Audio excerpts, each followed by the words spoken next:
Now that E3 2019 is over and we have a whole load of new information on Age of Empires 2 Definitive Edition, I thought, well, it is kinda scattered all over the place, so I was trying to make a little effort here to gather all of the important information we got on the game in one place, which, as you might have guessed, it will be this video.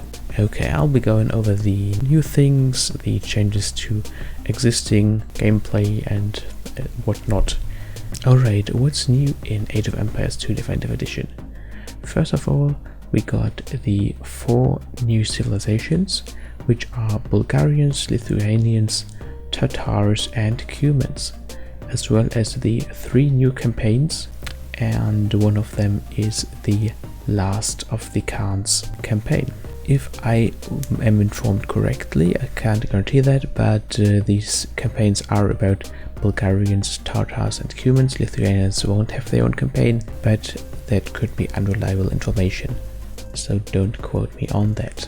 Of course, it will also get new graphics and a zoom feature, of course, higher resolution, some new unit models as well, more angles in which units can be shown, and of course also new unit sounds, new music and those kind of things.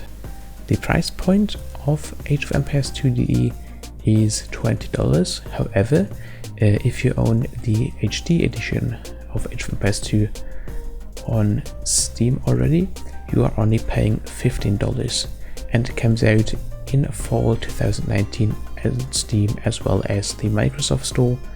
And if you got the Xbox Plus Game Pass, you will also get access to the game. Now at this point I should also mention that in these $20 or $15 you're not only getting the reworked graphics and all that stuff, but you're also getting the 3 existing add-ons, which are the African Kingdoms, Rise of the Rajas and the Forgotten Empires, or the Forgotten. All of that is included in that price as well. So if you got the base edition of H2 HD and wanted to upgrade to H2 DE, you're actually getting a lot of content there. The multiplayer of the game has been rebuilt from the ground up.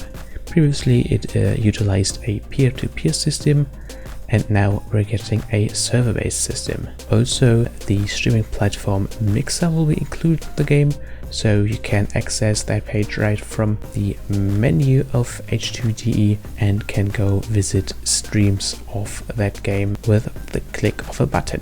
But now to the core of this video, which are the gameplay changes. First of all, the AI has been completely remodeled. Now it mirrors better the quote-unquote real strategies of Age of Empires 2.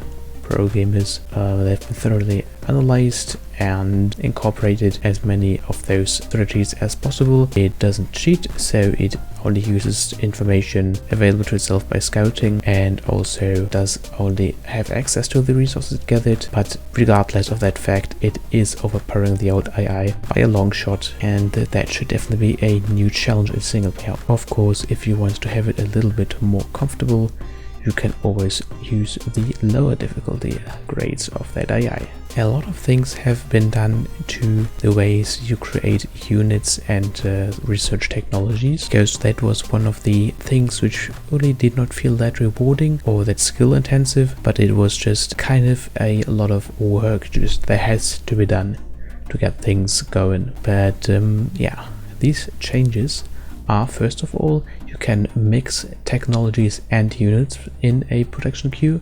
So for example, you can train militia and then get the swordsman upgrade, and at the same time train more militia, put more militia into the queue.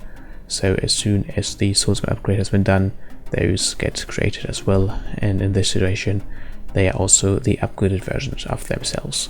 Also, at the top of the screen you see all the units you're currently training in your buildings. So there will be a summary of all of the different production facilities you got going, and there you can see what is going on there, what has been trained, or if there is a lack of that. And you also have progress bars over the buildings.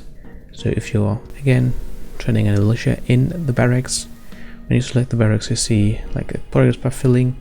So this should also work when you got multiple barracks visible, that you see the progression in each of those buildings. You have a better idea of what's going on and can tell it by one look and not needing to cycle through all of your different buildings. Also, there will be a particle effect surrounding buildings which are currently researching or building something. However, the particle effect shown in the E3 demo was only a work in progress, and the developers themselves, I think, said about it, it looks kind of like a Christmas decoration and not like something they would like to have in the final game, which is good to hear. Also good to hear, at least for the purists in the community, all of those gameplay alterations are completely optional.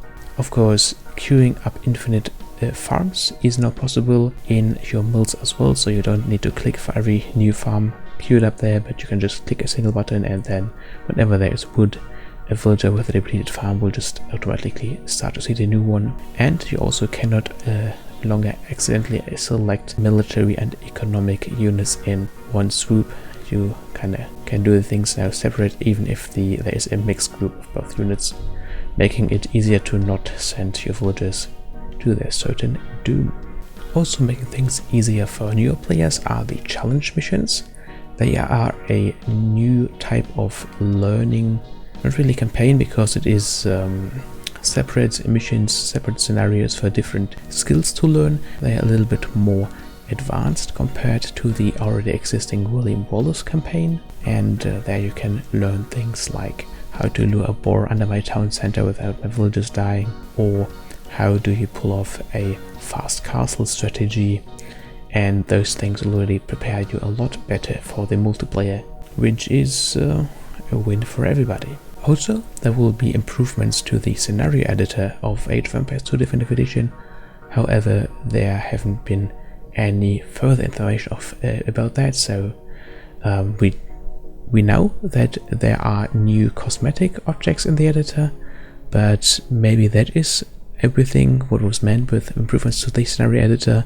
Maybe there are also mechanical improvements. Triggers could be copied and pasted, for example. That would just be one idea. There are a lot of possible ways this could be understood, and I don't want to overinterpret it here. However, I think I have gotten to the end of my list now, so I would like to thank you all for watching and listening. If there's anything important you think I missed here, be sure to leave a comment below, and I wish you a great day. Until next time, this has been Alkaline.